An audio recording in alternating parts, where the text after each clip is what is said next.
Hello friends, a very good morning to all of you. Welcome back to online शिक्षण। मैं हूं आपके साथ अंजलि बालियान और आप सभी का स्वागत करती हूं आपके अपने पसंदीदा यूट्यूब चैनल ऑनलाइन शिक्षण पर।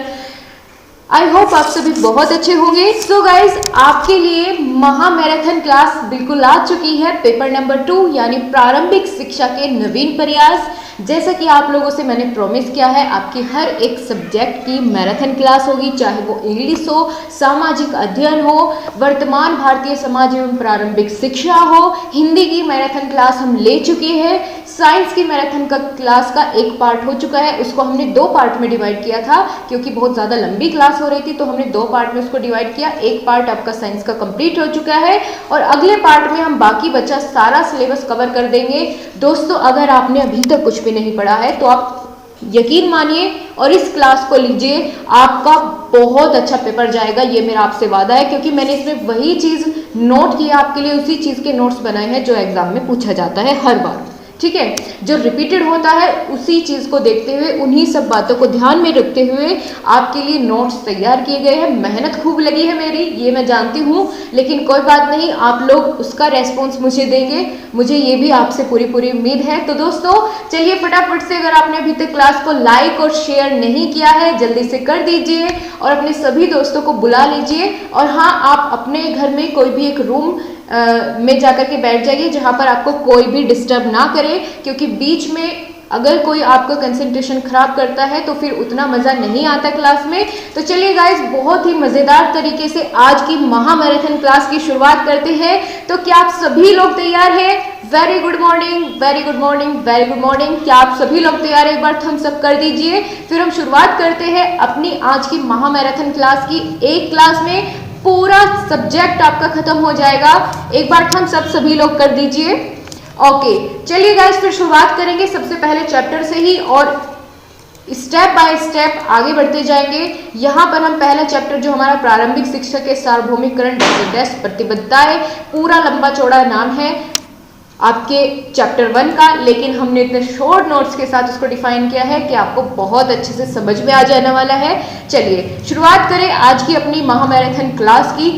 देखिए दोस्तों, प्रारंभिक शिक्षा का सार्वभौमिकरण से मतलब है कि शुरुआत कैसे होती है। ठीक है, शुरुआत के जो आप कह लीजिए कि शुरू में जब शिक्षा की नींव पड़ी, शिक्षा की नीतियों की नींव पड़ी, तो कैसे कैसे पूरा प्रोसेस हुआ, कौन से अनुच्छेद लागू हुए, कौन से सन में कौन सा संशोधन संविधान में हुआ, जिसमें कि हमारी शिक्षा को उसको आगे बढ़ाने के लिए क्या क्या प्रयास किए गए, पूरा सब्जेक्ट आपका इसी चीज़ के ऊपर डिपेंड होगा।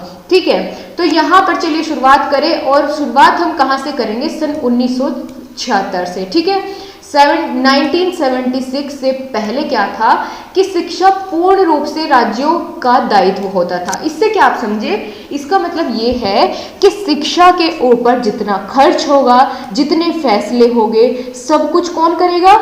सबका निर्वहन करेगा राज्य सरकार। ठीक है, ये कब तक था? 1976 तक सारा दायित्व शिक्षा का पूर्ण रूप से राज्य पर डिपेंड था। यानी यूपी की सरकार यूपी में शिक्षा के लिए कुछ भी अलग करना चाहेगी तो सिर्फ उसी का फैसला होगा।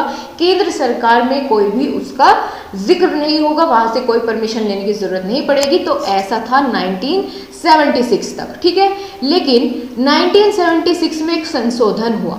संशोधन यानी कुछ चेंज हुए संविधान में, और उसमें क्या किया गया? जो ये राज्य सूची या राज्यों का दायित्व था शिक्षा का, उसको हटा करके समवर्ती सूची में, राज्य सूची से हटा करके समवर्ती सूची में इसको डाला गया। ठीक है, यानी समवर्ती सूची से आप क्या समझेंगे? समवर्ती सूची का मतलब होता है कि जिस किसी मुद्दे पर राज्य सरकार और केंद्र सरकार दोनों मिलकर के फैसले ले। ठीक है, यानी दोनों का डिसीजन होना चाहिए कहाँ क्या चीज़ लागू होनी है, और अगर बात आए उस पर एक्सपेंस करने की, उस पर खर्च करने की, तो दोनों के हिस्से में बटेगा, दोनों को ही उसके लिए देना पड़ेगा। तो वो होता है समवर्ती सूची, यानी दोनों मिलजुल कर उस पर फैसला लेंगे, रूल्स बनाएंगे, नियम बनाएंगे, कानून बनाएंगे, तो वो होती है समवर्ती सूची, जिसमें कि केंद्र सरकार और राज्य सरकार दोनों की हिस्सेदारी होती है। समझ में आ गया? तो यहाँ पर आप इससे क्या समझे कि 1976 से पहले तक क्या था, सिर्फ राज्य सरकार उस पर फैसले लेती थी, लेकिन 1976 में संशोधन किया गया और फिर क्या हुआ, इस वाले सब्जेक्ट को यानी शिक्षा को समवर्ती सूची में डाल दिया गया। ठीक है, अब चलिए, अब इतना आपके माइंड में एक ओवरव्यू सेट हो गया कि अब मतलब केंद्र सरकार और राज्य सरकार दोनों फैसले लेगी। अब बात आती है दोस्तों अनुच्छेद 21A, ये बहुत आपके एग्जाम पेपर के हिसाब से महत्वपूर्ण है, मोस्ट इंपोर्टेंट। ठीक है, अनुच्छेद 21A, इसमें ऐसा क्या है कि आपके एग्जाम में बार बार पूछा जाता है। इसमें दोस्तों ये महत्वपूर्ण बात है कि इसमें ये कहा गया है अनुच्छेद 21A में कि जो 6 से 14 वर्ष तक की आयु वर्ग वाले बच्चे होंगे ना, उनको निःशुल्क और अनिवार्य शिक्षा दी जाए। यानी जितने भी 6 से 14 वर्ष तक के बच्चे हैं उनको निःशुल्क यानी फ्री में और अनिवार्य शिक्षा उनको दी जाए, ये नियम बनाया गया अनुच्छेद 21A के तहत, इसको संविधान में जोड़ा गया। समझ में आई बात? अब चलिए अगला अनुच्छेद यहाँ पर बात की गई है अनुच्छेद 29(2). ठीक है, 29 और 2, अनुच्छेद 29(2) में क्या जोड़ा गया, इसमें बात की गई दोस्तों कि राज्य द्वारा पोषित या राज्य निधि से सहायता पाने वाले किसी शिक्षा संस्था में प्रवेश से किसी भी नागरिक को केवल उसके धर्म, वंश, जाति या भाषा या इनमें से किसी भी आधार पर वंचित नहीं रखा जाएगा। ठीक है, यहाँ आप क्या समझे, इसमें कहा गया दोस्तों जैसे कि भेदभाव होता है कई बार, ठीक है, जिससे भेदभाव ना हो, इसके लिए अनुच्छेद 29(2) रखा गया संविधान में कि भाई कोई भी संस्था जिसमें कि सरकार से या राज्य से उसको निधि प्राप्त हो, उसको वहाँ से फंड मिलता हो, ऐसी कोई भी संस्था भारत के किसी भी नागरिक को, चाहे उसका धर्म कुछ भी हो, उसकी जाति कोई भी हो, उसका वंश कोई भी हो, उसका रंग कोई भी हो, उसकी भाषा कोई भी हो, लेकिन उसको शिक्षा से वंचित नहीं रख सकता, उसको संस्था में दाखिला लेने से नहीं रोक सकता। ठीक है, तो इसका मतलब ये है कि अनुच्छेद 29(2) के तहत सबको समानता दी गई कि भाई कोई भी किसी भी आधार पर इनमें से जाति, वंश, धर्म इनके आधार पर वंचित नहीं रखा जाएगा शिक्षा के लिए। ठीक है, अब समझ में आ गया आपको? अगर पूछा जाए अनुच्छेद 29(2) के तहत क्या जोड़ेगा, आप बता पाएंगे पेपर में? बिल्कुल, वादा करिए मेरे साथ, बहुत अच्छे से समझेंगे आप, बहुत बेहतरीन क्लास होने वाली है। भले ही इससे पहले आपको एक बोरिंग सब्जेक्ट लगता हो, लेकिन अब नहीं लगेगा। ओके, अब देखते हैं, हम बात करेंगे अनुच्छेद 45। जितने महत्वपूर्ण है वही इंक्लूड किया है, और मैराथन क्लास है तो सब कुछ कवर करेंगे। और दोस्तों जो चीज़ें इतनी ज़्यादा ज़रूरी नहीं होती, ठीक है, उनको यहाँ पर इंक्लूड नहीं किया गया है, क्योंकि फिर पॉसिबल नहीं हो पाता। अगर सभी चीज़ें मैं इसके अंदर डालूँ क्लास के, तो फिर मैराथन का मतलब क्या? फिर तो आप ये समझ लीजिए कि 7-8 घंटे की क्लास, तब जाके आपका पूरा सब्जेक्ट खत्म हो। लेकिन ये आपके लिए निचोड़ है, ठीक है, पूरे सब्जेक्ट की क्रीम निकाल करके आपको दे दी गई है एक दिन के अंदर। मेरी भले ही 3-4 दिन पहले से इसमें मेहनत लगी हो, लेकिन आपके लिए 1 घंटे में, 2 घंटे में, जितने में क्लास खत्म होगी उसमें पूरी क्रीम आपको मिल जाएगी। इतना आपको याद कर लेना है, बिल्कुल। ठीक है, अब बात करेंगे अनुच्छेद 45 में ऐसा क्या था दोस्तों। राज्य इस संविधान के लागू होने के समय 10 वर्ष की अवधि में 6 से 14 वर्ष के बच्चे को निःशुल्क शिक्षा देने का प्रयास करेगा। ये बात इसमें कही गई थी अनुच्छेद 45 में, कि जब हमारे भारत देश का संविधान लागू हुआ तभी इसकी बात कर दी गई थी कि भाई 10 वर्ष की अवधि में आने वाले तो 6 से 14 वर्ष के बच्चों को हम निःशुल्क और अनिवार्य शिक्षा प्रदान करने का प्रयास करेंगे। ये बात इसमें कही गई थी। ठीक है, फिर उसके बाद बात करें अनुच्छेद 51 के। ठीक है, अनुच्छेद 51 के, इसमें क्या बात की गई? इसमें कहा गया कि कोई भी अभिभावक यानी बच्चे का माता पिता या संरक्षक जिसके पास बच्चा रहता है, 6 से 14 वर्ष की आयु वर्ग के बच्चे को शिक्षा के अवसर उपलब्ध करवाएगा। यानी जिसके पास भी बच्चा रहता है, उसकी उम्र 6 से 14 वर्ष के बीच में है, तो उसकी जिम्मेदारी बनती है कि वो उसको शिक्षा के अवसर उपलब्ध करवाए। ठीक है, चाहे वो कहीं भी रहता है, किसी के भी पास, तो वो उसकी जिम्मेदारी बनती है। क्लियर हो गया आपको। अब दोस्तों इससे अलग कोई अनुच्छेद आपको नहीं पढ़ना पड़ेगा, बस आपने ये 4 याद रखने हैं, इनके अंदर क्या क्या बातें यहाँ पर बोली गई हैं, इतना समझ में आया। अब चलिए आगे बात करेंगे। अब हम अगले टॉपिक पर मूव करेंगे। अगला टॉपिक हमारा आ जाता है निशुल्क और अनिवार्य बाल शिक्षा का अधिकार अधिनियम 2009। ठीक है, यानी अभी तक तो सिर्फ बात की गई थी, संविधान में कुछ अनुच्छेद जोड़े गए थे, लेकिन इसके लिए एक अधिनियम आया। निशुल्क और अनिवार्य बाल शिक्षा के लिए एक अधिनियम आया, कौन से सन में? 2009 में। आपको इस सन याद रखना है कि शिक्षा निशुल्क और अनिवार्य बाल शिक्षा का अधिकार अधिनियम कब आया? सन 2009 में। ठीक है, सन 2009 में आया। इसमें क्या बात थी, अब आपको जैसे नाम से क्लियर हो गया कि निशुल्क और अनिवार्य बाल शिक्षा, पेपर में पूछा जाए तो आप इससे समझ जाएंगे। ठीक है, इससे ये अंदाजा लग जाएगा आपको किसके अंदर होने क्या वाला है, वही वाली बात जो हमने अभी डिस्कस की थी। इस अधिनियम में कहा गया कि निशुल्क और अनिवार्य बाल शिक्षा का अधिकार अधिनियम क्या करता है? 6 से 14 वर्ष की आयु के हर बच्चे को निशुल्क और अनिवार्य शिक्षा प्रदान करने के लिए केंद्र और राज्य सरकार के दायित्व को निर्धारित करता है। ठीक है, यानी ये सरकार के, चाहे वो राज्य सरकार हो, केंद्र सरकार हो, उनके दायित्व को निर्धारण करता है। इस अधिनियम में 7 अध्याय और 38 खंड है।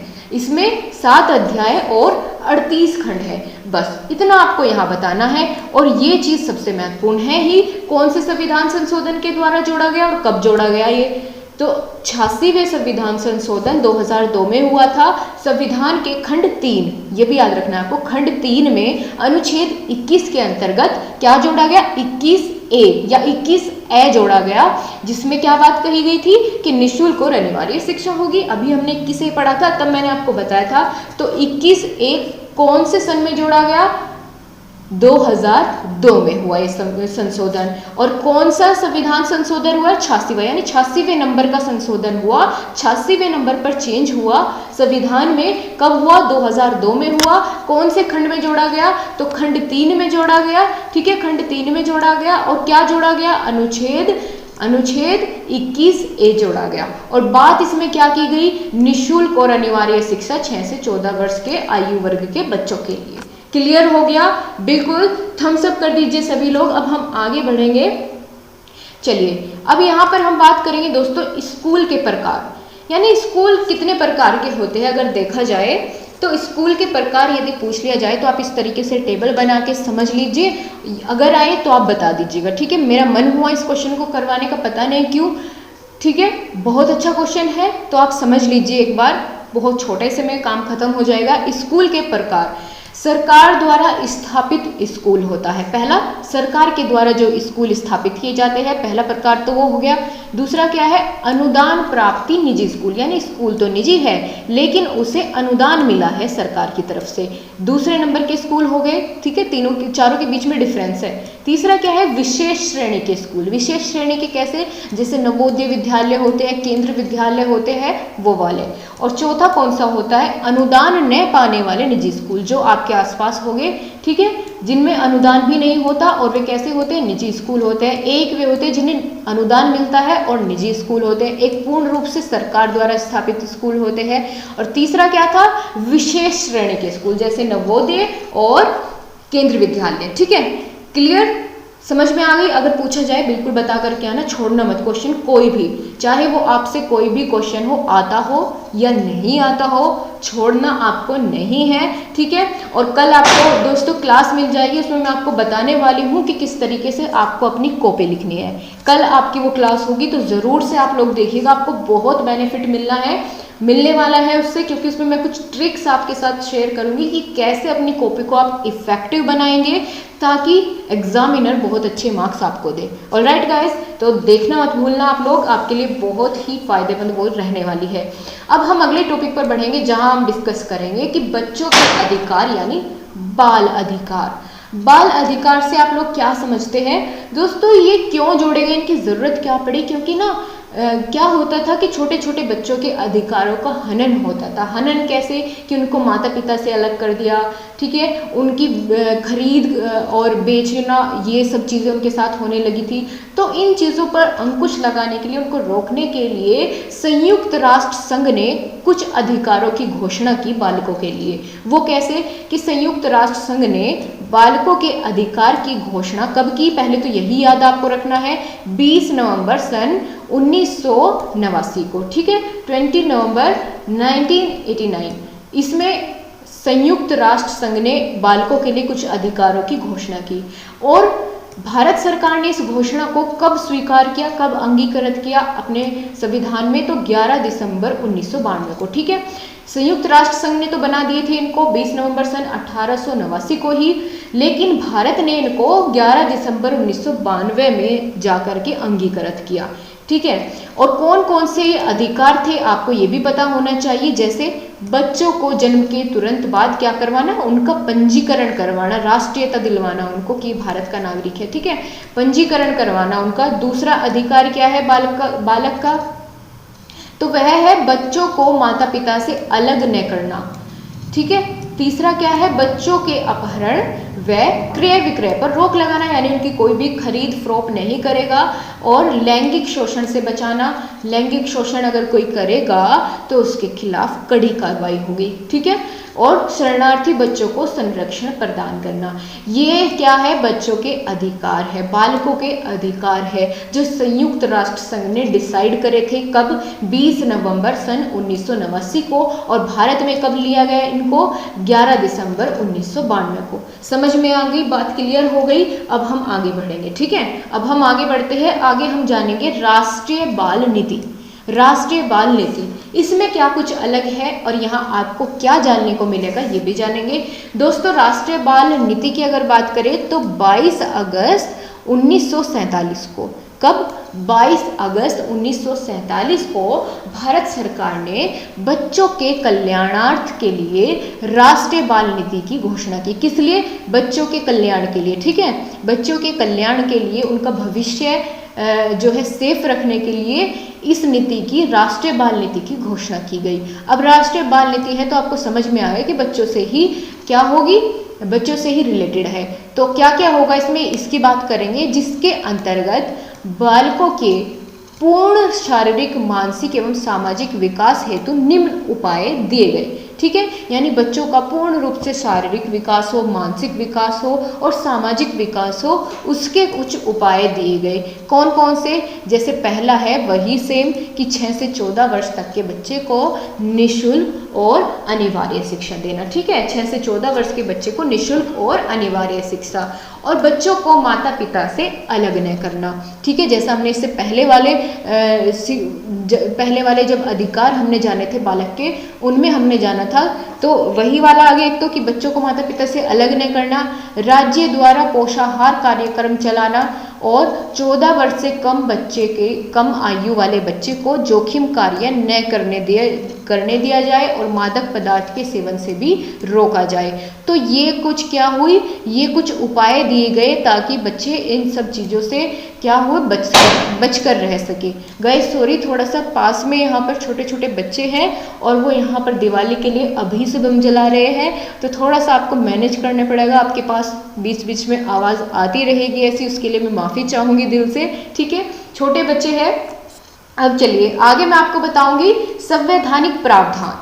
कौन कौन से ऐसे संवैधानिक प्रावधान हुए जो आपके एग्जाम के पॉइंट ऑफ व्यू से इम्पोर्टेंट है, जैसे अनुच्छेद 23। अनुच्छेद 23 में ऐसा क्या खास है, इसमें दोस्तों स्त्री बच्चों का क्रय विक्रय करना दंडनीय अपराध घोषित किया गया।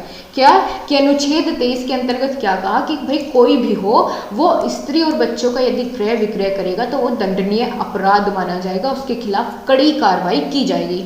और अनुच्छेद 24 में क्या कहा गया, ये आपसे बहुत पूछा जाता है। अनुच्छेद 24 क्यों, क्योंकि इसमें बात ही ऐसी है, बच्चों को कारखाने या जोखिम भरे कार्य करवाना उनसे ये भी दंडनीय अपराध है, ठीक है।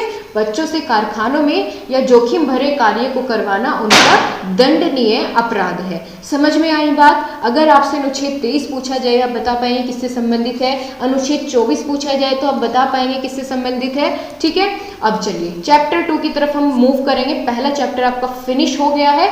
और हाँ गाइस, आपको मैं रिवाइज करने का तरीका हर मैराथन क्लास में बता रही हूँ, आप इनको एक बार और रिवाइज करिएगा। पीडीएफ में आपको प्रोवाइड कर दूंगी, उसके लिए आपको बिल्कुल भी इतना सा भी परेशान होने की ज़रूरत नहीं है, लेकिन उसके लिए आपको समझना ज़रूरी है। अगर खाली PDF से आप याद करने की कोशिश करेंगे तो शायद नहीं होगा, ठीक है, क्योंकि वो चीज़ें मैंने शॉर्ट नोट्स इस तरीके से बनाए हैं कि मैं उनको आपको अच्छे से समझा पाऊँ, एक्सप्लेन कर सकूँ।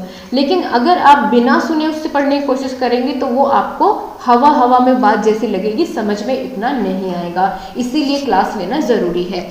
और रिवाइज करने का तरीका ये है कि आपको जब भी रिवाइज करना हो, क्लास को चलाइए इसको और ईयरफोन लगा के शाम को लेट जाइए, ठीक है, और पूरा सिलेबस आपका रिवाइज हो जाएगा। बहुत अच्छा तरीका है रिवाइज करने के लिए। अब चलिए, अब हम क्या बात करेंगे यहाँ पर, हम दोस्तों देखेंगे स्वतंत्रता के पश्चात शिक्षा में कौन कौन से ऐसे बदलाव हुए, कौन कौन सी ऐसी महत्वपूर्ण बातें हुई जो आपके पेपर में पूछी जाती है। तो चलिए बात करेंगे स्वतंत्रता के पूर्व या पश्चात में शिक्षा का क्या रोल रहा, ठीक है। प्रारंभिक शिक्षा का इतिहास बहुत पुराना है। बहुत पुराने से मतलब वैदिक युग से चला आ रहा है और अब आधुनिक युग है, ठीक है, वर्तमान युग है, इसमें भी चल ही रहा है। तो इस शिक्षा का प्रारंभ स्वरूप गुरुकुल से देखने को मिला था, यानी सबसे पहले कहाँ, गुरुकुल में प्रारंभिक शिक्षा। फिर उसके बाद वैदिक युग, बौद्ध युग, मुस्लिम युग आया और उसके बाद ब्रिटिश युग आया, ठीक है, और अब आधुनिक युग है, ठीक है। सबसे पहले वैदिक युग, फिर उसके बाद बौद्ध युग, फिर मुस्लिम युग, फिर ब्रिटिश युग। अगर आ जाए तो आपके लिए बेनिफिट होगा, बहुत अच्छे से आप कर पाएंगे। आपको पता चल गया किसके बाद किस कौन कौन आया, ठीक है। बौद्ध युग के बाद मुस्लिम युग आया, मुस्लिम युग के बाद ब्रिटिश आए, उनका युग चला। अब चलिए इसके बारे में थोड़ी सी बातें यहाँ पर हम जान लेते हैं कि जब बात थी सन 1765 की, यानी आज़ादी से पहले, थोड़े समय के लिए हम आज़ादी से पहले की बात करेंगे, ठीक है, क्योंकि आज़ादी से पहले से ही शुरुआत हो गई थी यहाँ पर शिक्षा में बदलाव करने की, नई नई शिक्षा नीति को लाने की, तो पहले ही शुरुआत हो चुकी थी हमारी आज़ादी से। तो सन 1765 तक कंपनी से आप क्या समझेंगे, कंपनी यानी जहाँ भी कंपनी का नाम आए तो समझ लेना ईस्ट इंडिया कंपनी की बात मैं यहाँ पर कर रही हूँ। तो सन 1765 तक ईस्ट इंडिया कंपनी की शिक्षा नीति प्राथमिक शिक्षा देने तक सीमित रही, ठीक है, यानी वो क्या करते थे, सिर्फ प्राथमिक शिक्षा देने तक ही सीमित थे। उसके बाद शिक्षा नीति में बदलाव हुए और उच्च शिक्षा का भी गठन किया गया, यानी पहले सिर्फ शिक्षा प्राथमिक स्तर तक ही लिमिटेड थी, वहीं तक स्थित थी, लेकिन धीरे धीरे क्या हुआ, फिर उच्च शिक्षा का भी गठन किया गया। जैसे जो यहाँ पर महत्वपूर्ण बात है, बहुत ध्यान देने वाली है, वो ये है कि 1781 में कलकत्ता मदरसा की स्थापना हुई, ठीक है। कब हुई, 1781 में कलकत्ता मदरसा की स्थापना की गई, आपसे पेपर में पूछा जाता है, ठीक है। और दूसरी बात, 1791 में बनारस संस्कृत कॉलेज की स्थापना हुई। कब हुई बनारस संस्कृत कॉलेज की स्थापना, 1791 में हुई, बिल्कुल सही बात, ठीक है। अब हम आगे बात करें कि फोर्ट विलियम कॉलेज की स्थापना कब हुई, पेपर में पूछा जाता है। तो लॉर्ड वेलेस्ली के द्वारा कब हुई, सन 1800 में, कहाँ, कोलकाता में की गई। कौन से कॉलेज की, फोर्ट विलियम कॉलेज की स्थापना। फोर्ट विलियम कॉलेज की स्थापना लॉर्ड वेलेस्ली के द्वारा 1800 सन में हुई और कहाँ हुई, कोलकाता में। अब ये हमारा थोड़ा सा जो ओवरव्यू था वो खत्म हो गया और यहाँ से कई सारे अच्छे अच्छे क्वेश्चन आपके निकल करके आपके सामने आ गए कि कैसे कैसे यहाँ से क्वेश्चन बनता है। अब हम चलेंगे, थोड़ा सा आगे बढ़ेंगे और भी महत्वपूर्ण बात पर चलेंगे। यहाँ हम बात करेंगे 1813 का आज्ञापत्र, ठीक है, 1813 का आज्ञापत्र। अब इसमें क्या कुछ खास था जो जानने लायक है और किसके द्वारा ये आज्ञापत्र प्रस्तुत किया जाता था, क्या ये भी आपको पता है, तो हम बात करेंगे इसके बारे में। इसको जानने से पहले कि इसमें क्या खास बातें थी, आपको ये पता होना चाहिए कि आज्ञापत्र है क्या, ठीक है। यहाँ पर देखिए, आप यहाँ पर नोट में लिखा हुआ है कि ईस्ट इंडिया कंपनी, EIC से मतलब है ईस्ट इंडिया कंपनी।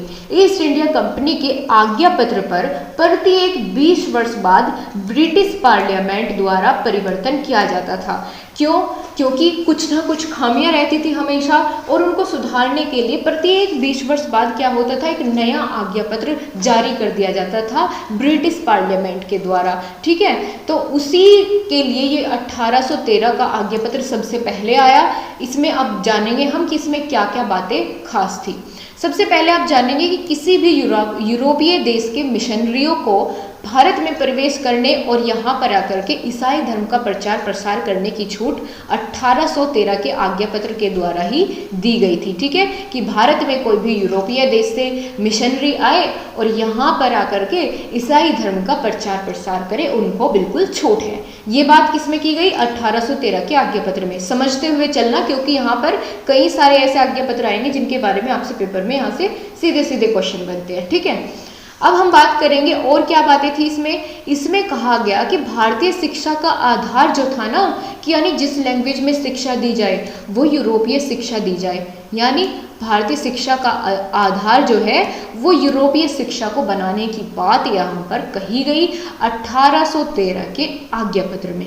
ओके, और तीसरी बात यहाँ पर महत्वपूर्ण क्या है? तीसरी बात महत्वपूर्ण यहाँ पर ये निकल कर के आती है कि इसमें ये कहा गया कि कंपनी के द्वारा प्रति वर्ष कम से कम 1 लाख रुपए की धनराशि का प्रयोग केवल साहित्य के रखरखाव और विकास के लिए, उसके उत्थान के लिए, जो विद्वान होते हैं साहित्य के, उनके प्रोत्साहन के लिए खर्च किया जाएगा। ठीक है, यानी 1 लाख की धनराशि कम से कम प्रति वर्ष जरूर दी जाएगी साहित्य के रखरखाव के लिए। बस ये 3 बातें आपको इसके बारे में जाननी है। 1813 का आज्ञा पत्र 2 नंबर में पूछा जाए तो बहुत है इतना लिखने के लिए। ठीक है, बहुत है, काफ़ी है। जितनी भी इंपॉर्टेंट चीज़ यहाँ से थी मैंने आपको बता दी।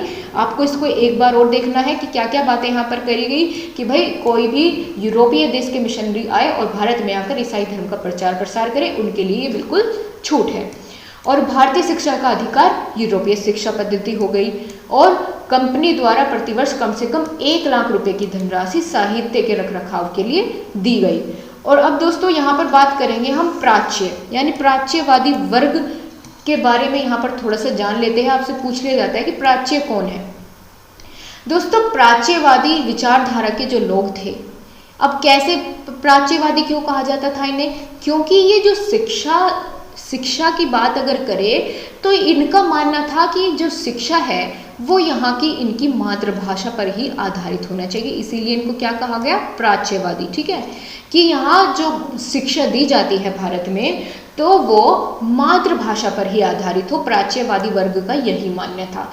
लेकिन जरूरी थोड़ा ही ना है कि सब इस बात से सहमत हो गए।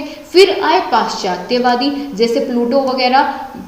पाश्चात्यवादी जो विचारधारा के कई सारे विद्वान हुए, उनके बारे में मैंने आपकी क्लास ली थी, तो आपको समझ आ जाएगी ये सभी चीज़ें। अगर आपने पहली क्लास ली है तो बहुत अच्छे से समझ में आएगी। तो दोस्तों, इनका विरोध किया पाश्चात्यवादियों ने। ठीक है, क्यों? क्योंकि जो पाश्चात्यवादी वर्ग के लोग थे वो कहते थे कि ब्रिटेन के प्रति इनकी अलग ही रुचि थी, इनकी बहुत निष्ठा रखते थे ब्रिटेन के प्रति, और ये चाहते थे कि शिक्षा का माध्यम जो है वो अंग्रेजी हो, ना कि मातृभाषा। तो इस बात को लेकर इन दोनों में हमेशा विवाद रहता था, प्राच्य और पाश्चात्यवादी में। ठीक है, क्यों? क्योंकि प्राच्यवादी क्या कहते थे कि मातृभाषा में शिक्षा हो, लेकिन पाश्चात्यवादी इनका विरोध करके ये बोलते थे कि नहीं भाई, शिक्षा तो अंग्रेजी में मिलनी चाहिए, अंग्रेजी भाषा ज़्यादा अच्छी है।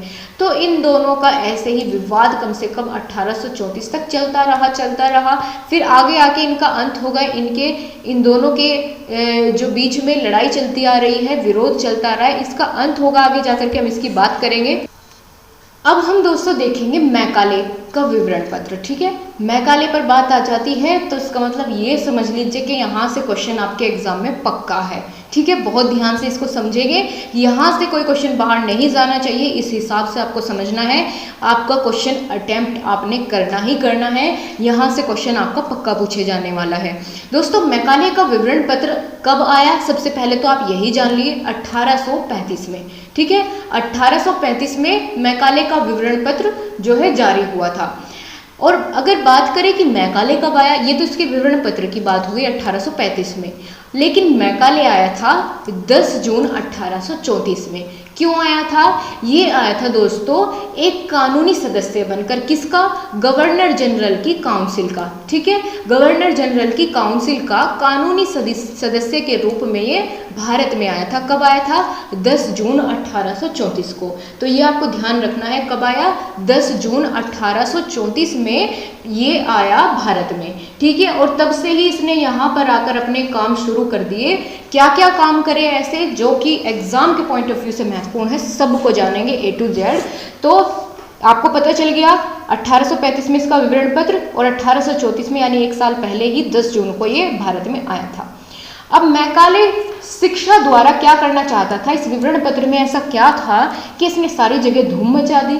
वो ये था दोस्तों, इसका उद्देश्य ये था मैकाले का कि जो भारतीय लोग हैं, ठीक है, भारतीय लोग हैं, वो रंग रूप से तो क्या हो, भारतीय हो, ठीक है, रंग रूप से भारतीय हो, लेकिन जो उनकी अंदरूनी सोच है, विचार है, चिंतन करने का तरीका है, बातचीत का ढंग है, सोचने की शक्ति है, उनके विचार है, सब कैसे हो जाए, अंग्रेज हो जाए, अंग्रेजों के जैसे हो जाए। तो यानी वे उन्हें यहाँ पर काला अंग्रेज बनाना चाहते थे। काला अंग्रेज किस तरीके से, क्योंकि गेहुआ रंग होता है भारतीय लोगों का, तो वे क्या चाहते थे कि अंदरूनी तौर पर तो वे अंग्रेज हो, लेकिन बाहर से दिखने में वो भारतीय हो। अब चलिए इनकी कही हुई जो बिल्कुल आप कह देते हैं, उनका कथन जो था पूरा का पूरा वही जान लेते हैं इन्हीं के थ्रू, कि मैकाले शिक्षा द्वारा भारत में ऐसे वर्ग का निर्माण करना चाहता था जो रंग रूप में भारतीय हो, परंतु वेशभूषा, बातचीत, चिंतन तथा विचारों में अंग्रेज हो। ये उद्देश्य था मैकाले का। यही चीज़ें इसने अपने विवरण पत्र में 1835 में लिखी थी, जिस वजह से ये इतना फेमस हो गया। इसके बारे में हमें पढ़ना पड़ रहा है आज। अब चलिए यहाँ पर इसने क्या कहा कि साहित्य शब्द के, इसके विवरण पत्र में कुछ मुख्य बातें थी, वो हम जानेंगे कौन कौन सी। पहली क्या है जो इसने बताया कि साहित्य शब्द के अंतर्गत केवल अरबी और संस्कृत ही नहीं, अंग्रेजी को भी शामिल करो। भाई अंग्रेजी शिक्षा को तो बढ़ावा देने का इसका मकसद ही था। तो इसने क्या कहा कि भाई एक काम करो कि अरबी और संस्कृत को तो पहले से ही आप साहित्य के अंतर्गत रखते हो, लेकिन अब से अंग्रेजी को भी इसमें शामिल कर लो। दूसरी क्या बात इन्होंने कहा कि 1 लाख की धनराशि व्यय करने पर सरकार पर कोई भी प्रतिबंध नहीं है, वो अपनी इच्छा अनुसार जहाँ चाहे वहाँ खर्च करे। अब क्या 1 लाख की जो धनराशि थी वो सरकार खर्च करेगी, इसका क्या मतलब है? ये ऑर्डर देगा क्या सरकार को कि 1 लाख रुपए की धनराशि कहाँ खर्च करे? बिल्कुल। क्यों? क्योंकि अंग्रेजों का राज था, हर काम इनसे पूछकर भारत के लोग करते थे। तो यहाँ इन्होंने कहा कि 1 लाख की धनराशि का व्यय करने पर हम आपको नहीं पूछेंगे कि आप 1 लाख रुपए को कहाँ इन्वेस्ट कर रहे हो, कहाँ लगा रहे हो, ये बात हम आपसे नहीं पूछेंगे। फिर तीसरी बात क्या थी इस विवरण पत्र में? तीसरी बात ये थी कि भारतीय विद्वान अंग्रेजी विषय में भी हो सकते हैं। इससे क्या समझे? इससे ये समझे कि यहाँ के लोगों को प्रेरित करने के लिए, अंग्रेजी भाषा को सीखने के लिए इन्होंने ये कहा कि ऐसा ज़रूरी नहीं है कि भाई आप अरबी के, संस्कृत के, हिंदी में ही साहित्य लिखो और विद्वान बनो, आप अंग्रेजी विषय को भी लो, इसमें भी आप विद्वान बन सकते हो। ये बात इन्होंने कही। और चौथा खास पॉइंट यहाँ क्या था कि भारतीय साहित्य को निरर्थक और अंग्रेजी को समृद्ध बनाने का इन्होंने यहाँ खूब सारा प्रयास किया, और ये बहुत हद तक सफल भी हुए। ठीक है, तो आपको पता चल गई इनके विवरण पत्र में कौन कौन सी बातें थी। ठीक है, 10 जून 1834 में आए। विवरण खुद कब आए थे? 10 जून 1834 को। विवरण पत्र इनका कब आया? 1835 में। कौन कौन सी बातें हुई सब पता चल गई आपको। अब यहाँ से एक और बढ़िया बात आपको यहाँ जानने को मिलेगी जो आपके पेपर में सीधी सीधी पूछ ली जाती है, बिल्कुल सीधे। वो क्या है कि निस्यंदन का सिद्धांत किसने दिया?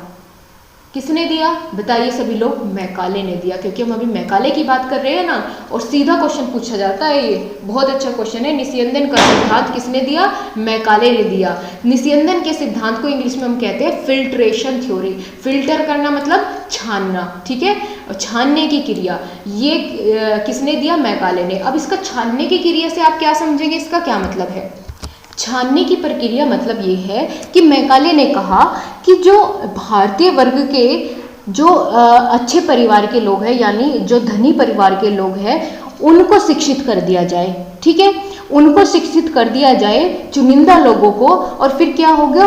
शिक्षा उनसे छन छन कर बाकी सब बचे हुए समाज के पास, समुदाय के पास, लोगों के पास अपने आप चली जाएगी। तो ये थ्योरी थी इनकी, निस्यंदन सिद्धांत यानी फिल्ट्रेशन थ्योरी, छनने की क्रिया। यानी कुछ ही चुनिंदा लोगों को शिक्षित कर दिया जाए वर्ग के, और अपने आप शिक्षा फिर निम्न वर्ग तक अपने आप चली जाएगी। ठीक है, जैसे मान लेते हैं कि यहाँ पर मैं आपको एक डायग्राम के थ्रू समझाऊंगी इस चीज़ को।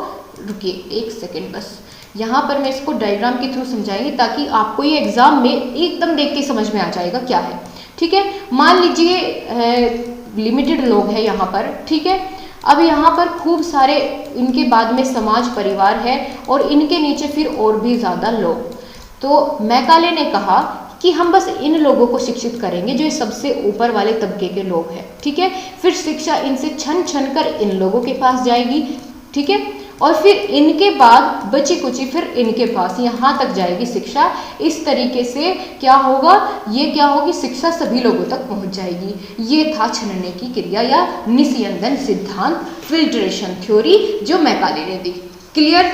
अब मैकाले से रिलेटेड यहाँ पर लास्ट चीज जो हम यहाँ पर देखेंगे वो ये है कि मैकाले के विवरण पत्र में कुछ दोष थे, कुछ क्या ज़्यादा हद तक दोष ही थे, और कुछ यहाँ पर गुण भी थे। गुण कैसे, क्या ये किसी काम के लिए, काम का था भारतीयों के लिए? हाँ। कैसे, अब जानेंगे। चलिए एक एक करके जानेंगे। पहला पॉइंट है, पहले हम दोष जानेंगे, साथ साथ गुण भी जानते हुए चलेंगे। पहला पॉइंट है, भारतीयों में फूट का बीजारोपण हुआ। मतलब भारतीयों के बीच में फूट पड़ गई। वो कैसे कि जैसे ऊपर के जो ऊपरी श्रेणी के लोग थे, धनी लोग थे, उनको शिक्षित कर दिया तो वे अपने आप को महान समझने लगे, ठीक है। जो जिन लोगों के पास वो पहले मिलजुल कर रहते थे उनसे उन्होंने अपने आप को परे रखना शुरू कर दिया कि भाई ये तो हिंदी वाले लोग हैं, इनको तो कुछ नहीं आता, ठीक है। इस तरीके से यहाँ पर इन्होंने क्या कर दिया, भारतीयों के बीच में ही फूट डालने का काम कर दिया इस विवरण पत्र के द्वारा, ठीक है। और गुण क्या हुआ, भारत के लोगों के लिए ज्ञान के द्वार खुल गए। वो कैसे कि भाई अंग्रेजी सीखेंगे, इंग्लिश सीखेंगे तो फिर उनकी जो चाल थी, उनकी जो दिमाग की वो पूरी की पूरी उनकी, आप कह लीजिए कि जितना उनके विचार थे कि यहाँ पर क्या चीज़ वो लागू करना चाहते हैं, कितने अच्छे से यहाँ के लोगों को फंसाना चाहते हैं, अब उनका पता भारतीयों को चलने लगा। क्यों? क्योंकि वो उनकी लैंग्वेज समझ गए थे, पहले तो कुछ पता ही नहीं था क्या चल रहा है। अब दूसरी बात क्या है, दोष की तरफ आइए, इधर देखेंगे कि भारतीय संस्कृति व साहित्य की अवहेलना की गई। हाँ बिल्कुल बात सही है कि भाई भारतीय संस्कृति को बिल्कुल परे करने की कोशिश यहाँ पर की और किसे बढ़ावा दिया, अंग्रेजी को, और भारतीय संस्कृति की अवहेलना की गई। और दूसरी तरफ गुण देखें तो आधुनिक शिक्षा का भी शिलान्यास हुआ। तीसरा दोष क्या है, भारतीय भाषा का अपमान किया गया। बहुत गलत बात यहाँ पर हो रही थी कि भारतीय भाषा का अपमान करके अंग्रेजी शिक्षा को बढ़ावा दिया जा रहा था। और भारतीय अपने अधिकार के प्रति जागृत होने लगे थे। जब वो शिक्षित होने लगे तो अपने अधिकार के प्रति उनके अंदर जागरूकता की भावना विकसित होने लगी थी। चौथा, अगर दोष की बात करें तो अंग्रेजी जबरदस्ती उनके ऊपर थोपी जा रही थी कि अंग्रेजी में ही उच्च शिक्षा होगी। और दूसरी तरफ अगर बात करें तो उनमें राजनीतिक जागरूकता भी प्रारंभ हो गई थी, ठीक है। भारतीय में राजनीतिक जागरूकता भी प्रारंभ हो गई थी। तो ये इधर गुण थे, इधर दोष थे। आपको दोनों समझ में आ गई। कई बार पूछ लिए जाते हैं आपके एग्जाम में, ज़रूरी था इसलिए मैंने आपको यहाँ पर मैराथन क्लास के अंदर ये भी प्रोवाइड किया। मैं अपनी तरफ से पूरी कोशिश करूँगी कि एक भी क्वेश्चन बाहर ना जाए। आपको बस ध्यान ये रखना है कि लगातार सपोर्ट करते रहे, लाइक करते रहे और अपने दोस्तों के साथ शेयर करते रहे और रिविजन करते रहे, ठीक है। आगे हम बढ़ेंगे। अब हम बात करेंगे वुड के घोषणा पत्र की, ठीक है। हमने बात कर ली मैकाले के घोषणा पत्र की, अब हम बात कर रहे हैं वुड का घोषणा पत्र। कब आया? 1854 में। ये सन आपको याद रखना है। आपको मैं एक क्लास दे चुकी हूँ जिसमें मैंने बहुत हद तक ट्रिक से आपको याद करवाया है कि कौन सा घोषणा पत्र कब आया, कौन सी समिति की स्थापना किस वर्ष हुई, कौन अध्यक्ष है, ठीक है, कौन सा संगठन किस वर्ष में बनाया गया, कौन सी समिति किस वर्ष में बनाई गई। मैं पूरी एक क्लास में सभी समिति, संगठन, सभी के ईयर्स को याद करवा चुकी हूँ आपको। अगर आपने नहीं देखा है ज़रूर देखिए, आपको बहुत हेल्प उससे मिलने वाली है, ठीक है। वो क्लास ज़रूर देखिएगा। तो यहाँ हम देखेंगे वुड के घोषणा पत्र में क्या कुछ खास बातें थी।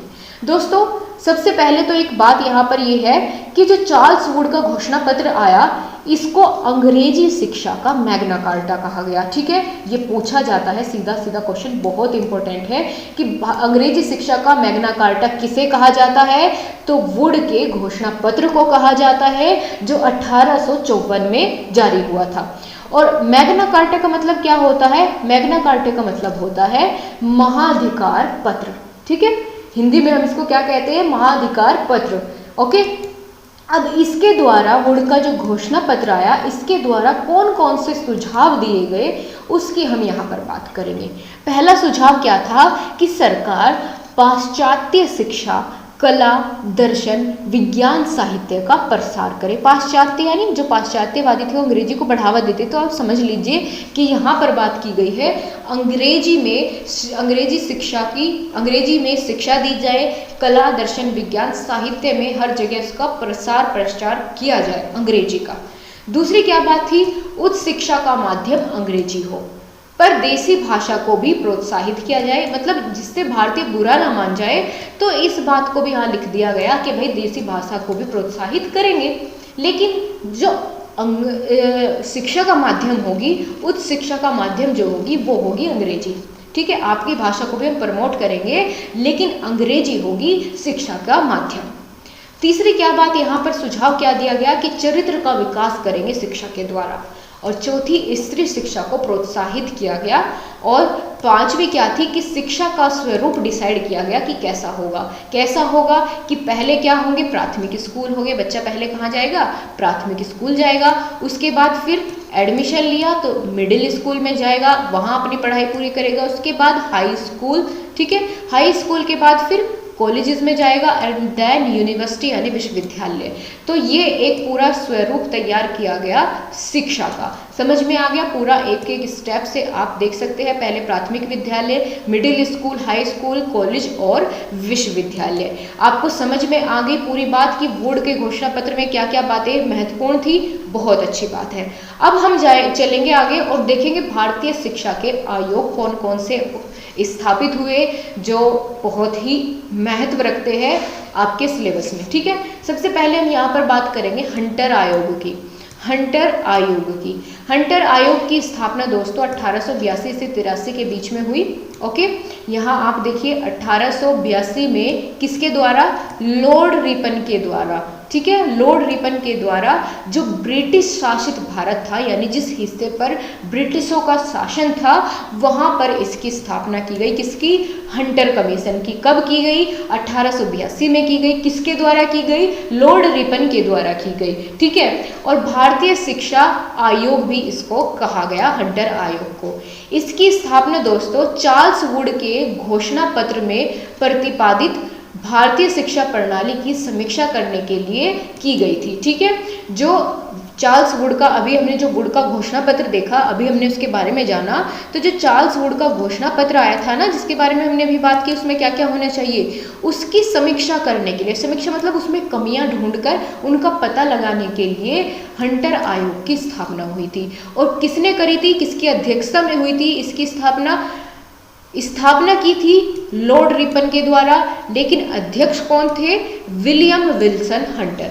विलियम विल्सन हंटर अब कोई अलग इंसान है क्या, नहीं, जो जिनको हम हंटर बोलते हैं ना, वो इनके नाम पर ही इसका नाम रखा गया हंटर आयोग का, विलियम विल्सन हंटर, ये इनका पूरा नाम है। ठीक है, हंटर का पूरा नाम विलियम विल्सन हंटर है। ठीक है, इन्होंने इसकी स्थापना किस लिए की, ताकि जो चार्ल्स वुड का घोषणा पत्र आया था उसकी समीक्षा की जा सके। ठीक है, उद्देश्य क्या क्या थे इसके, हंटर कमीशन के उद्देश्य की अगर बात करें, आपके एग्जाम में पूछा जाए कि उद्देश्य बताइए हंटर कमीशन की स्थापना करने के क्या क्या है, तो ये थे, प्राथमिक तथा द्वितीयक स्तर की शिक्षा प्रणाली की समीक्षा करना, और वुड की शिक्षा प्रणाली, जैसे कि अभी हमने बात करी कि वुड की जो घोषणा पत्र आया था उसकी समीक्षा करने के लिए, तो वही बात यहाँ पर लिखी है मैंने कि वुड की शिक्षा प्रणाली की असफलताओं का कारण खोजना कि किन किन जगह पर वो असफल रही, और उन खामियों को दूर करने का तरीका या पद्धतियाँ सुझाना इसका उद्देश्य था। इस हंटर कमीशन को बनाने का उद्देश्य ये था। समझ में आई बात? सभी लोग कमेंट करके साथ साथ मुझे बताते हुए चलेंगे कि आप लोगों को समझ में आ रहा है या नहीं आ रहा है। ठीक है, ना आने का कोई भी चांस नहीं होना चाहिए, क्योंकि बहुत ही शॉर्ट करके और बहुत ही सिंपल लैंग्वेज में आपके लिए नोट्स बनाने की मैंने यहाँ पर पूरी कोशिश की है।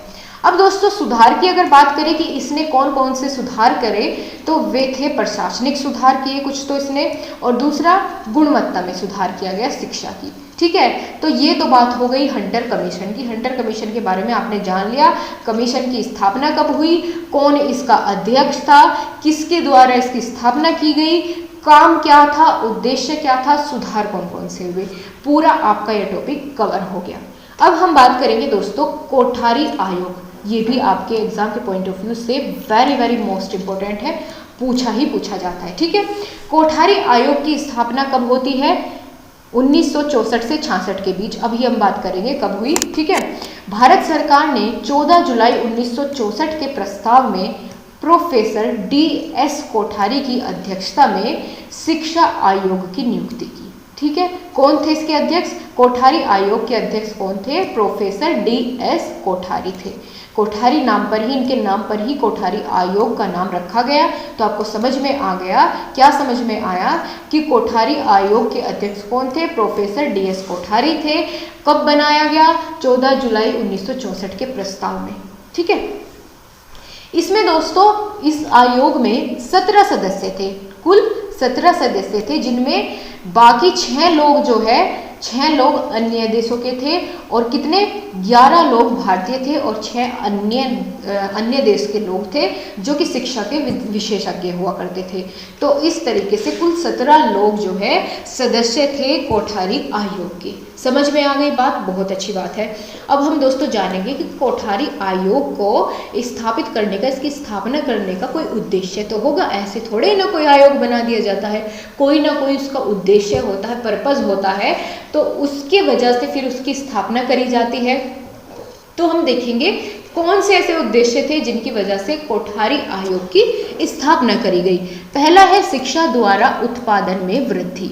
शिक्षा के द्वारा उत्पादन में वृद्धि मतलब कि जितनी भी शिक्षा मिले वो अच्छी मिले, क्वालिटेटिव हो, क्वांटिटी ना हो कि दुनिया भर की चीज़ें ना हो, जितना मिले वो सटीक मिले। ठीक है, अच्छा मिले। जैसे आपकी मैराथन क्लास है, दुनिया भर की चीज़ें नहीं इसमें भरी गई है, जितना है सटीक है, क्वालिटेटिव है। ठीक है, क्वांटिटी ज़्यादा नहीं है लेकिन जितना है वो क्वालिटी वाला है मैटर। अब दूसरा पॉइंट हम देखेंगे क्या है कि शिक्षा द्वारा सामाजिक राष्ट्रीय एकता का विकास करना इसका उद्देश्य था, क्योंकि भारतीयों के द्वारा बनाया गया था ये आयोग, तो जाहिर सी बात है कि सभी चीज़ें यहाँ पर आपको अच्छी ही देखने को मिलेगी। तीसरा उद्देश्य क्या था? शिक्षा के द्वारा आधुनिकीकरण की प्रक्रिया को तेज करना ताकि भारतीय लोग किसी से पिछड़े न रह सके। और चौथा क्या पॉइंट है कि शिक्षा के द्वारा सामाजिक, नैतिक और आध्यात्मिक मूल्यों का विकास करना। तो ये सभी उद्देश्य थे कोठारी आयोग की स्थापना करने के। इन उद्देश्यों को पूरा करने के लिए कोठारी आयोग की, कोठारी कमीशन की स्थापना की गई। समझ में आई बात? थम्स अप करते रहिए दोस्तों, पॉजिटिव एनर्जी मुझे भी देते रहिए, साथ साथ में लाइक और शेयर करके। मुझे कहना नहीं चाहिए, आपको खुद करना चाहिए, लेकिन आप लोग बहुत कम लोग करते हैं। ठीक है, बहुत कम लोग करते हैं। आगे हम बात करेंगे ऑपरेशन ब्लैक बोर्ड योजना। अब लिखवा लीजिए, यहाँ से तो आपको क्वेश्चन मिलना ही मिलना है। बहुत इंपॉर्टेंट ये आपका टॉपिक है, ऑपरेशन ब्लैक बोर्ड। ठीक है, बहुत अच्छे से मैंने आपको क्लियर कराया हुआ है, लेकिन फिर से बताऊंगी क्योंकि मैराथन क्लास है और इम्पोर्टेंट टॉपिक है तो मैं नहीं छोड़ सकती। दोस्तों, ऑपरेशन ब्लैक बोर्ड की स्थापना हुई थी 1986 में। ठीक है, 1986 में, 1986-87 भी बोला जाता है, लेकिन ऑप्शन के ऊपर डिपेंड करेगा जैसा आपको ऑप्शन में दिया गया होगा।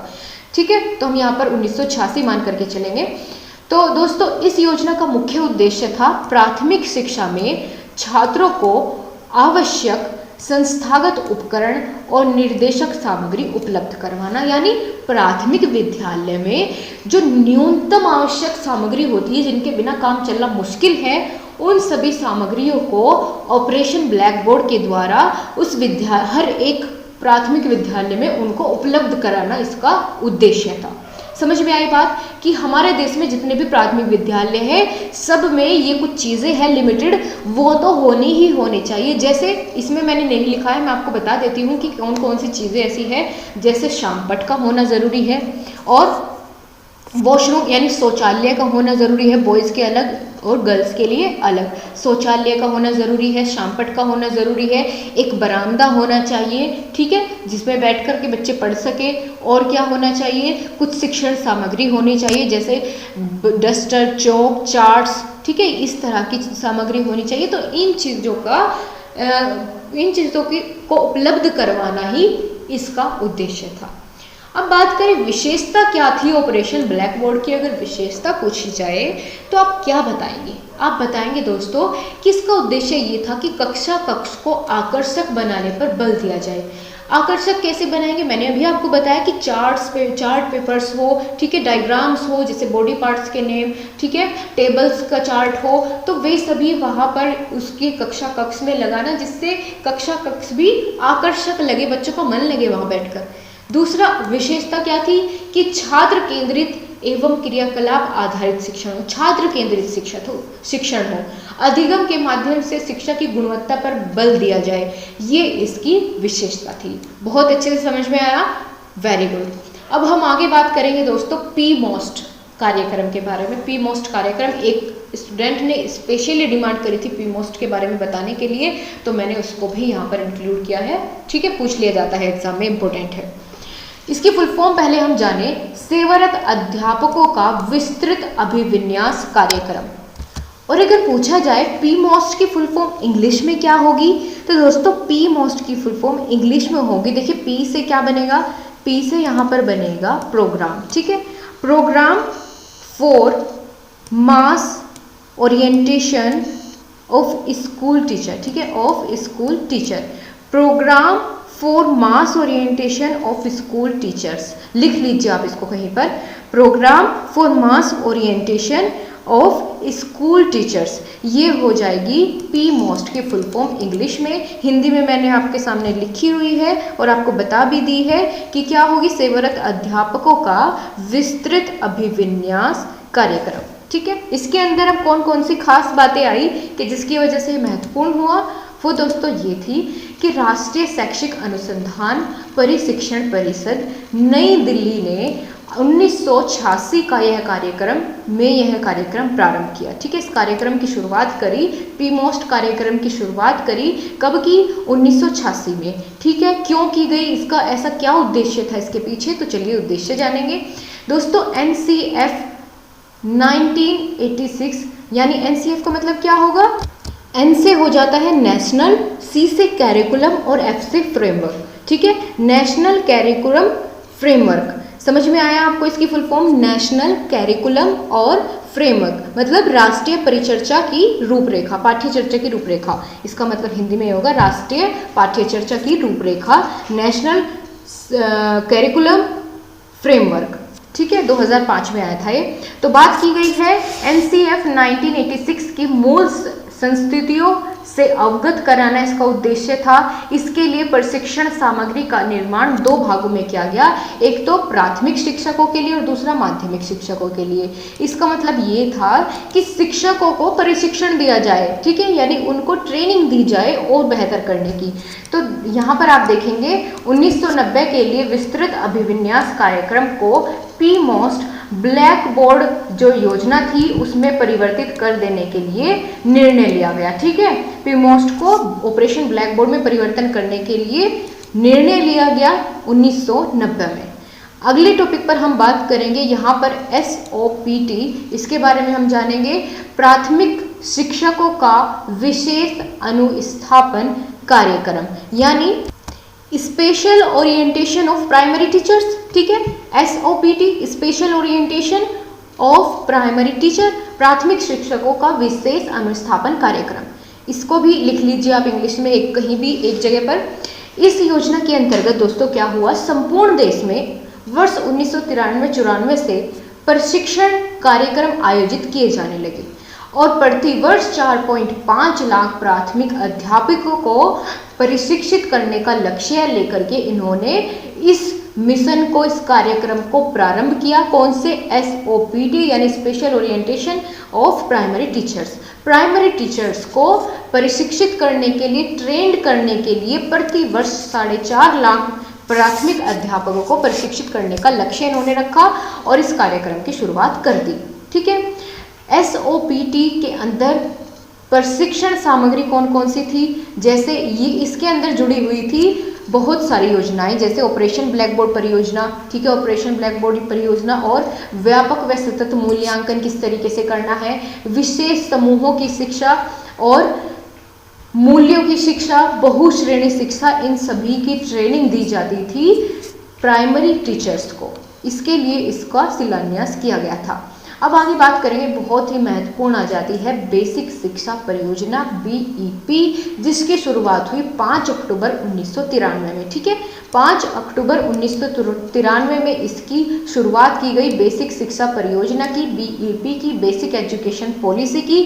दोस्तों इसको कई सारे नामों से आपके एग्जाम पेपर में पूछ लिया जाता है। ठीक है, और वहाँ पर फिर एग्जामिनर आपको चकमा दे देता है और आप वहाँ पर फिर या तो क्वेश्चन छोड़ के आ जाते हैं या फिर उसको गलत कर देते हैं। लेकिन अब से ऐसा नहीं होगा, क्योंकि मैं आपको सभी नामों से इसके अवगत कराने वाली हूँ कि बेसिक शिक्षा परियोजना को हम किस किस नाम से जानते हैं और कैसे कैसे नाम से बदल करके आपसे क्वेश्चन पूछ लिया जाता है। इसको हम वृद्धा योजना, वृद्धा शिक्षा योजना या वृद्धा योजना के नाम से भी जानते हैं। ठीक है, अगर ये आपसे क्वेश्चन में पूछा जाए तो आप समझ जाना कि यहाँ पर बेसिक शिक्षा परियोजना की बात हो रही है। दूसरा तो है ही बेसिक शिक्षा, और बुनियादी शिक्षा भी इसे बोलते हैं, फाउंडेशन कोर्स भी इसे ही हम कहते हैं। तो आपको सभी नाम पता चल गए। बेसिक शिक्षा परियोजना को वृद्धा योजना, बेसिक योजना, बुनियादी शिक्षा, फाउंडेशन कोर्स, इन सभी नामों से जाना जाता है। अब बात करें प्रतिपादक कौन थे बेसिक शिक्षा परियोजना के, तो वह थे राष्ट्रपिता महात्मा गांधी जी। ठीक है, राष्ट्रपिता महात्मा गांधी जी। और लक्ष्य क्या था बेसिक शिक्षा परियोजना का, तो इसका लक्ष्य था सार्वजनिकीकरण के नामांकन, मतलब हर किसी बच्चे का नामांकन कराना, स्कूलों में शिक्षा की अवधि की पूर्णता, यानी जितनी भी अवधि की उनकी शिक्षा होती है उसमें वो प्रेजेंट रहे, उसको पूर्ण करें, और शैक्षिक गुणवत्ता में सुधार लाना इसके लक्ष्य थे, उद्देश्य थे। कैसे भी आप लिख सकते हैं, लक्ष्य पूछा जाए, उद्देश्य पूछा जाए तो दोनों जगह काम करेगा। ओके, अब हम बात करेंगे दोस्तों बेसिक शिक्षा परियोजना के 3 प्रमुख अंग थे। ये पूछा जाता है कि कितने अंग हैं, 3 अंग हैं। कौन कौन से? एक तो है संस्थागत क्षमता में वृद्धि करना। संस्थागत क्षमता से क्या समझते हैं, यानी संस्था, संस्था क्या है, यहाँ पर स्कूल है, प्राइमरी प्राथमिक विद्यालय है, उसकी क्षमता में कैसे विकास, यानी बच्चों की संख्या में वृद्धि करेंगे तो संस्थागत क्षमता में भी वृद्धि होगी। इस हिसाब से यहाँ पर ये बात करी गई है। तो पहला अंग क्या है बेसिक शिक्षा परियोजना का, संस्थागत क्षमता में वृद्धि करना। दूसरा क्या है, गुणवत्ता में सुधार और पूर्णता करना। ठीक है, गुणवत्ता में सुधार करना शिक्षा की। और तीसरा क्या है, बेसिक शिक्षा में सुधार करना। ये तीनों प्रमुख अंग है बेसिक शिक्षा परियोजना के। समझ में आई बात? बहुत अच्छे से। चलिए अब हम दोस्तों यहाँ पर एक और चीज़ जानने वाले हैं कि बेसिक शिक्षा परियोजना के उद्देश्य क्या क्या थे। उद्देश्य कह लीजिए, विशेषता कह लीजिए, लक्ष्य कह लीजिए, कई सारी चीज़ें, आप विशेषता भी कह सकते हैं इसको, उद्देश्य भी कह सकते हैं, और भी कई सारी चीज़ें अगर आपसे पूछी जाए आप उनमें ये बातें लिख सकेंगे जो मैं आपको अब बताने वाली हूँ, जो कॉमन रहेगी। ठीक है, कौन कौन सी है बेसिक शिक्षा परियोजना के उद्देश्य क्या क्या है। पहली है 6 से 14 वर्ष तक के बच्चों को निःशुल्क अनिवार्य शिक्षा प्रोवाइड करना, शिक्षा जीवन संबंधी हो। बेसिक शिक्षा परियोजना का उद्देश्य था कि शिक्षा जो है वो जीवन से संबंधित हो। ठीक है, सिर्फ किताबी ज्ञान ना हो, वो जीवन से भी संबंधित हो, जीवन में आगे काम आने वाली हो। तीसरा क्या है, नामांकन, नामांकन की संख्या में वृद्धि करना। चौथा क्या है, सामाजिक शिक्षा देना। और पांचवा और सबसे महत्वपूर्ण क्या है, हस्तशिल्प की शिक्षा, यानी हथकरघा जैसे लघु उद्योग होते हैं, कढ़ाई, बुनाई, खेती, ठीक है, ये सभी दस्तकारी, उनको इन सभी की शिक्षा देना जिसका जिसमें इंटरेस्ट है। क्यों? क्योंकि ये शिक्षा कैसी होती है, जीवन से संबंधित होती है, जीवन में आगे काम आती है। ठीक है, तो इस तरह की शिक्षा पर जोर देना ये बेसिक शिक्षा परियोजना का, बेसिक एजुकेशन पॉलिसी का मुख्य उद्देश्य था। अब दोस्तों यहाँ पर मैंने नोट करके 2 पॉइंट लिखे हैं और ये पॉइंट एग्जाम में पूछे जा चुके हैं, तो इसलिए मैंने यहाँ पर इनको इंक्लूड किया है। पहला क्या है, बेसिक शिक्षा का पाठ्यक्रम की अवधि जो है वो 7 वर्ष की होती है। बहुत कम लोग आपको बताएंगे, लेकिन मैं आपको बता रही हूँ कि 7 वर्ष की अवधि का पाठ्यक्रम होता है बेसिक शिक्षा परियोजना के अंतर्गत। ठीक है, पूछा जाए तो फट से लिख के आना, ना पूछा जाए, अगर बेसिक शिक्षा परियोजना पूछा जाए तब भी आप लिख सकते हैं उसके अंदर। और दूसरा मुख्य बिंदु यहाँ क्या है कि वृद्धा शिक्षा सम्मेलन कब हुआ था, 1937 में हुआ था। ठीक है, वृद्धा शिक्षा सम्मेलन कब हुआ था, 1937 में हुआ था। समझ में आई बात? बहुत अच्छे से सभी लोग थम्स अप कर दीजिएगा। जो भी हमारे दोस्त नए जुड़े हैं, चैनल को लाइक शेयर सब्सक्राइब करना बिल्कुल मत भूलना। अब हम आगे बढ़ेंगे और अगला प्रोग्राम जानेंगे, वो है DPEP, यानी डिस्ट्रिक्ट प्राइमरी एजुकेशन प्रोग्राम, जिला प्राथमिक शिक्षा कार्यक्रम, ठीक है, जिला प्राथमिक शिक्षा कार्यक्रम, जिसकी शुरुआत होती है 1994 में। क्यों होती है शुरुआत? दोस्तों, इस कार्यक्रम का लक्ष्य कुछ इस प्रकार था कि सभी को शिक्षा मिले, बच्चों को स्कूल में बनाए रखे, यानी लंबे समय तक वो स्कूल में रहे। लंबे समय तक ये नहीं कि सुबह से शाम हो गई वहीं पर बैठे, इसका मतलब ये है कि बीच में ड्रॉप आउट ना करें अपने स्कूल को, अपनी क्लास को, और शिक्षा का स्तर में सुधार किया जा सके। ये थे लक्ष्य DPEP, district primary education program के, जिसकी शुरुआत हुई 1994 में, ठीक है। इसका उद्देश्य था समाज में सुधार करना, समाज के विभिन्न वर्गों में जहाँ जहाँ असमानता होती है उसको कम करके सभी को एक साथ शिक्षा देना, ये इसका प्रमुख उद्देश्य था। दोस्तों, यहाँ पर 3 प्रमुख पक्ष दिए गए हैं इस प्रोग्राम के, इस कार्यक्रम के। वह क्या है? पहला है भवन तथा संस्थागत क्षमता का सुदृढ़ीकरण करना और गुणवत्ता में सुधार करना और प्राथमिक शिक्षा तक पहुँच का विस्तार करना, यानी बच्चों के नज़दीक में उसका प्राथमिक विद्यालय हो सके। ये इसके 3 प्रमुख बिंदु थे।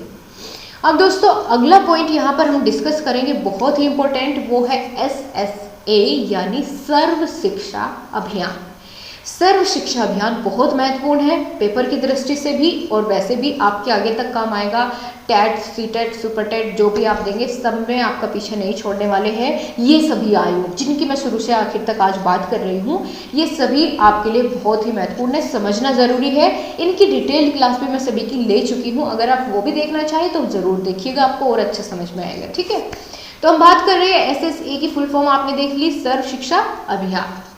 2001 में इसकी शुरुआत होती है। क्यों होती है? इसका उद्देश्य क्या था शुरुआत करने का? चलिए जाने।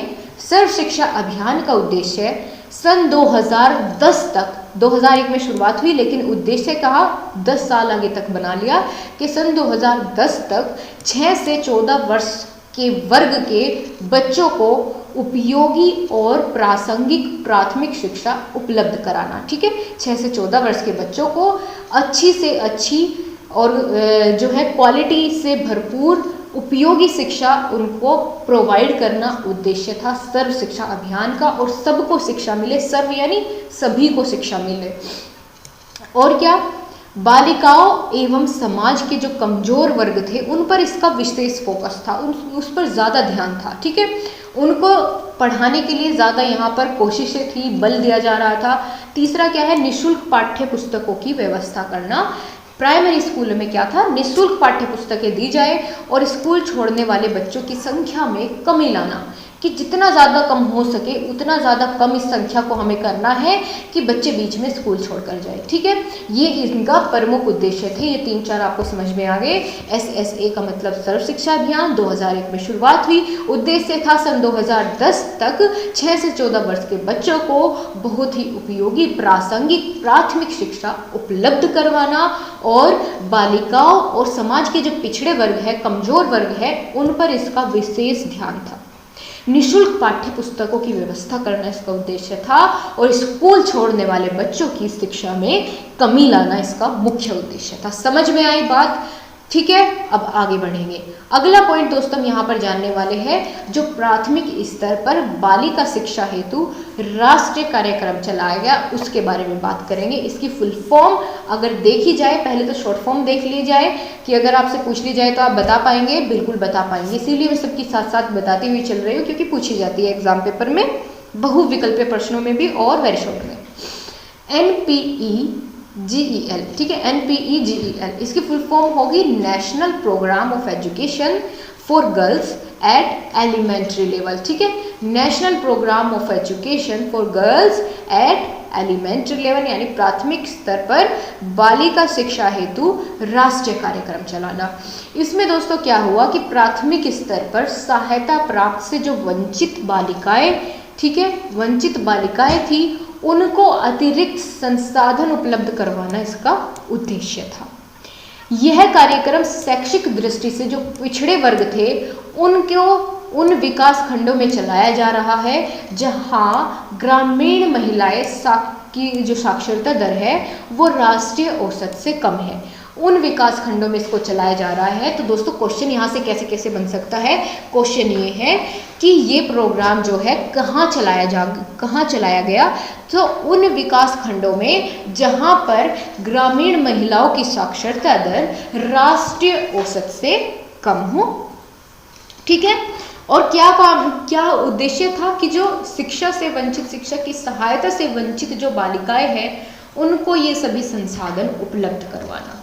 ठीक है, ये इनका मुख्य उद्देश्य था। अब क्रियान्वयन कैसे होता है इस परियोजना का, इसमें क्या क्या चीज़ें प्रोवाइड करी जाती है उनकी बात करेंगे।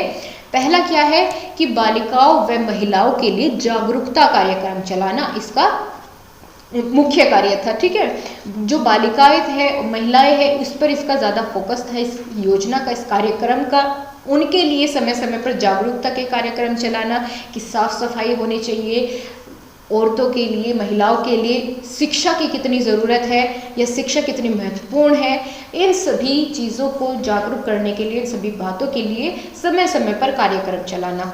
दूसरा पॉइंट है बालिका शिक्षा हेतु कस्तूरबा गांधी आवासीय बालिका विद्यालय खुलवाना। ठीक है, इसका उद्देश्य क्या था कि जो कस्तूरबा गांधी आवासीय बालिका विद्यालय खोलना इसका उद्देश्य था।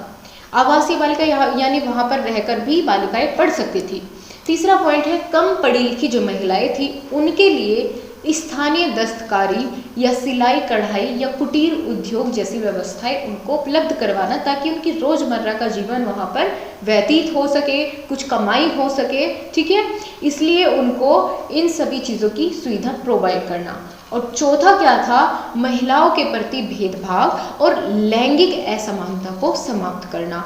यानी भेदभाव कैसे कि अगर किसी काम को, अगर एक काम है उसको कोई महिला भी कर रही है, साथ में उसके पुरुष को उसकी ज़्यादा इनकम हो रही है, उसी काम को करने से उसको ज़्यादा सैलरी मिल रही है, लेकिन महिला को कम, क्यों? जबकि दोनों काम तो एक ही कर रहे हैं उसी एफर्ट्स के साथ। तो इस तरह के भेदभाव को और उनकी असमानता को देखते हुए उनको समाप्त करना इसका मुख्य उद्देश्य यहाँ पर हम कह सकते हैं। ठीक है, समझ में आई बात? बहुत अच्छे से क्लियर होना चाहिए हर एक टॉपिक।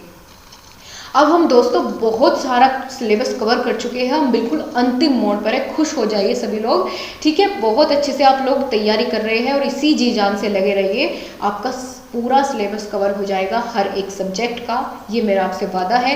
बस आप लोगों को सपोर्ट करने नहीं रुकना है। ठीक है, सभी अपने दोस्तों के साथ, आप जिसको जानते हैं, नहीं जानते, अपने क्लास के ग्रुप्स में, अपने फेसबुक ग्रुप्स में क्लास को शेयर ज़रूर करें।